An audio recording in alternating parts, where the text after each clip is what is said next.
Hello and welcome to Castar Reviews. I'm Adam Castar, and today we'll be moving towards a new horizon of Halo games. That is because, after Halo Reach, Bungie and Microsoft parted ways. With a gaping vacancy in Microsoft's most successful IP, a new studio had to take the reins. The studio in question is 343 Industries, named after Guilty Spark, obviously. I honestly don't know why they decided to name the studio after someone who, spoiler alert, turned out to be a villain at the end of Halo 3 and killed off my favorite character. Whatever. We're not here to debate nomenclature. What we are here to do is to see how well 343 Industries took up the mantle of Halo developer. They were responsible for remaking Combat Evolved for its 10th anniversary, which I briefly talked about in my review of that game, and just a year later, 343 Industries released its own original addition to the canon with Halo 4.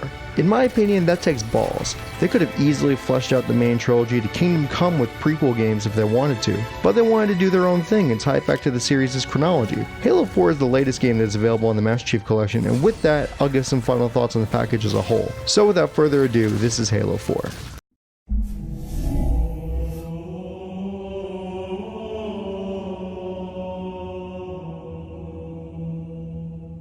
The prologue has Catherine Halsey being interrogated about the Spartan program and its true purpose. It actually sets up the theme and the main quote of the game quite nicely. How much of a line is there between soldiers and machines? Halo 4's main plot takes place 4 years after Master Chief and Cortana were sent adrift after the ending of Halo 3. Chief is in cryosleep and Cortana is keeping herself entertained somehow. Chief's beauty sleep is interrupted when Cortana discovers that the forward into Dawn is being boarded. The invaders are none other than the Covenant? Weren't they basically disbanded after Halo 3? Well, yes and no. The UNSC did forge a truce with the elites, but this particular faction of the Covenant didn't get that memo and still worship the Forerunners and believe that the Arbiter is a heretic for making peace with the humans. Speaking of, what is the Arbiter doing right now? Where is the Arbiter? We don't see him at all in this game. I'm interested to see what happens to all the Covenant after that shit went down in Halo 3. Anyway, Cortana and Chief fight through the Covenant on the Dawn and make it to the escape pods and land on an alien planet known as Requiem. After they land, Cortana starts to act a bit weird and Master Chief asks her what the problem might be. Something was wrong even before we left the Dawn. Chief? Really? I'm fine. Cortana. I was put into service 8 years ago. 8 years. AIs deteriorate after 7, Chief. The two plan to find a ship to get back to Earth and find Halsey since Cortana is made from her DNA. Optimistically, they hope that Halsey can fix her rampancy. While on Requiem, Cortana acquires a signal that she says is certainly not Covenant in origin. They follow the signal and find out it's being bounced off the planet's core. They get as close as possible to the core and they run into a completely new type of enemy, the Prometheans, who use completely new weapons that fire hard light bullets. They fight through this new enemy to get to the core and disable jammers that are distorting the signal. After fully dealing with the interference, it turns out that a UNSC ship named Infinity is calling for help. Cortana also deduces that Prometheans are combat AI like the Sentinels. Infinity's captain Andrew Del Rio is attempting to land on Requiem, which is a horrible idea, and Cortana can't contact him in time, so the ship crash lands on the planet. While dealing with the signal jammers, our pair notices that the Covenant are very interested in something in the center of Requiem, so they check it out. They fight their way to the center and find a giant orange sphere that opens up and contains a humanoid figure. This humanoid calls himself the Didact and declares that the Forerunners are coming back to the galaxy after their supposed extinction. He also roasts humanity for good measure. If you haven't mastered even these primitives, then man has not attained the mantle. Your ascendance may yet be prevented. Master Chief then escapes the Didact's grasp and makes his way to the Infinity. As he makes his way to the UNSC ship, he and Cortana find out that the Covenant and the Prometheans have joined forces, as if his day couldn't get any shittier. On his way, he also runs into Commander Thomas Lasky and another Spartan, Sarah Palmer. Here's an aside.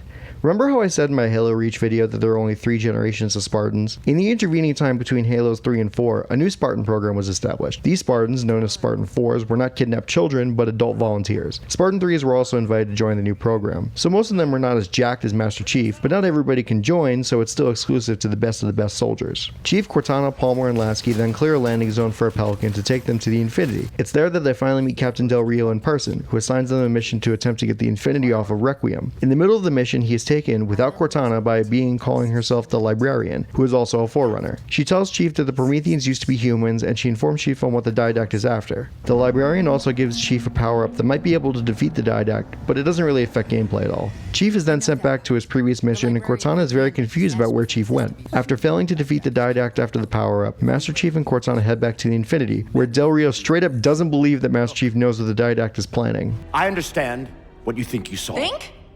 With all due respect, sir, I know what I saw. And with all due respect to you, soldier, I'm not willing to jeopardize my ship because of the hallucinations of an aging Spartan and his malfunctioning AI. Sir, what if he's right? Nav, as soon as we know we're airtight, I want a course laid into Caronay Station. Com, prepare a warning beacon.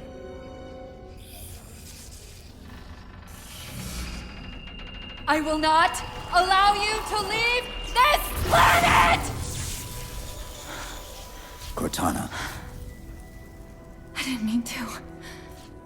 I didn't mean to do that. Commander Lasky, pursuant to Article 55 of UNSC Regulation 12-14572, I'm ordering you to remove that AI's data chip and retire it for final dispensation. I don't want to. You don't want me to. Remove Please. the chip now, Commander. Please. I don't want to. Give me that chip. the Didact has to be stopped. If you won't do that, I will. Since Chief refused to hand over Cortana, Del Rio says fuck you and leaves Chief without any other UNSC assistance. Then Lasky lets Chief take a Pelican to try and catch up to the Didact. Chief then boards a Lich and goes with the Didact into Slipspace. They exit Slipspace near Halo Ring, Installation 3. There's a research facility near the rings that just so happens to contain the Composer. Master Chief fights his way to try to destroy the Composer, but the Didact fires it and kills everyone aboard the station besides Master Chief. He takes a broadsword to follow the Didact to Earth, and he is now assisted by Lasky, who has been promoted to Commander since Del Rio left Chief on Requiem. The Didact fires the Composer at Earth, and Cortana formulates a plan to take down its shields. Chief inserts her into a pedestal where she clones her rampant personalities, but then the pedestal is disintegrated and she is absorbed into the Composer. She's still able to assist him in defeating the Didact and destroying the Composer, but she doesn't have a lot of energy left. She uses that energy in the most heart-wrenching way possible. So how do we get out of here?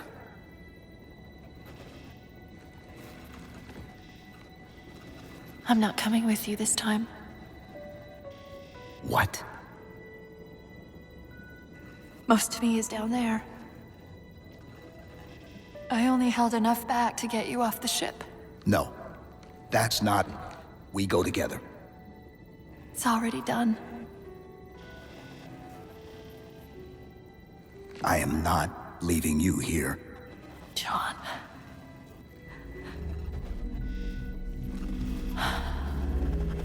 I've waited so long to do that.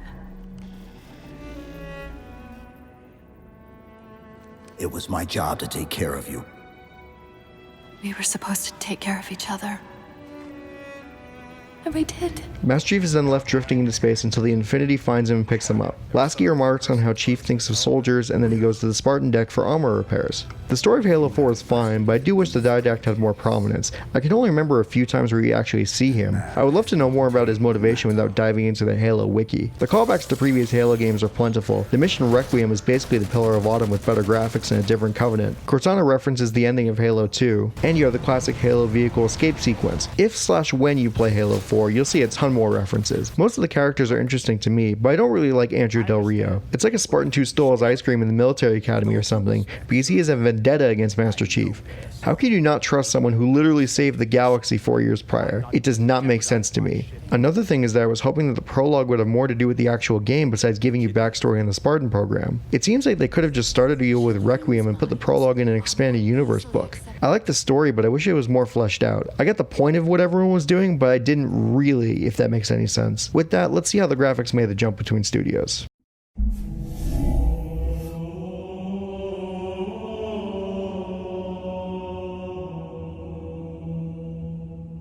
Is it just me, or does this game look like it could have come out on Xbox One? Holy shit, the textures are so detailed, and the new weapons all have a distinct visual theme to them. Speaking of the new weapons, I'm a big fan of how the Promethean weapons put themselves together the first time you pick one of its types up. If you're not into that sort of thing, you can always cancel the animation, but still, it adds character to these weapons that only a few Halo guns actually have. Another small touch is that when you zoom with aimable weapons, the scope is modeled after the one actually on the weapon. Master Chief and Cortana got slight redesigns, but I like the more detailed look. The soundtrack is not as great as Halo Reach or Halo 2, but since Marty O'Donnell is no longer sitting in the composer's chair, that's no longer a given. The sound design is fine too, but I don't understand why they can never get the assault rifle to sound right. In this game, it legitimately sounds like a playing card on a bike wheel.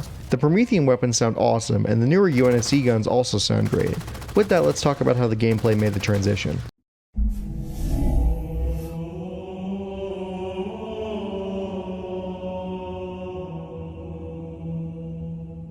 Even though the developer in the opening credits has changed, the core gameplay remains the same with some added bells and whistles. Armor abilities returned from Halo Reach with some new additions like the hard light shield for deflecting bullets, and booster that is amazing for killing hunters. The new Promethean weapons are very similar to their UNSC and Company counterpart. The bolt shot is like the plasma pistol but with ammo, the suppressor is the assault rifle with good sound design, the light rifle is like a combination battle rifle and DMR, and the binary rifle is ridiculously effective. There are also new UNSC weapons like the saw, which makes the assault rifle obsolete, and the railgun, which is impractical but awesome if you land a hit. Thank God the Flood aren't in this game, which is why it's one of the easiest Halo games I've played. The new vehicles you get to play with make the game so much more fun, like the Mammoth and its railgun, and finally flying a Pelican. One thing that annoyed me about the controls was the different weapons weren't assigned to buttons in vehicles. You have to switch between the weapons with the Y button, and it really messes you up when you're used to the old way. Halo 4 sadly took out Firefight, but replaced it with a new mode called Spartan Ops, which kinda sucks. They're basically missions given to you and friends if you want to by Sarah Palmer to take out some Covenant. I was bored the entire time and found the missions to be really repetitive. I'd rather play Firefight any day than this crap. With that, let's move on to multiplayer. More of the same here, but I did try out some casual game modes and they were pretty fun. Much hasn't changed aside from the maps and the weapons in that mode, so let's move on.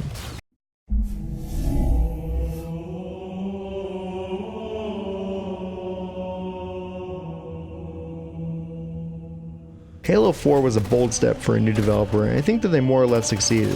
While the story is mixed, the gameplay is still great, and I'm a big fan of the new weapons. I do wish Firefight was in this game though. As for the collection as a whole, it has come a long fucking way from its disaster of a launch. If you're a Halo fan or looking to get into Halo, this game is a necessity. This is now the definitive way to play Halo games, and now you can play every single main one except for Halo 5. You can also watch the live-action Halo Nightfall, which is a prequel to Halo 5 starring Mike Coulter, also known as Luke Cage. Halo 4 started what's called the Reclaimer Saga, and that continues with Halo 5, which will end up being the finale of my Halo retrospective until Halo Infinite comes out. This has been another episode of Castar Reviews. Subscribe for more content from me and follow me on Twitter for production updates. Thank you for watching, and I will see you next time for Halo 5.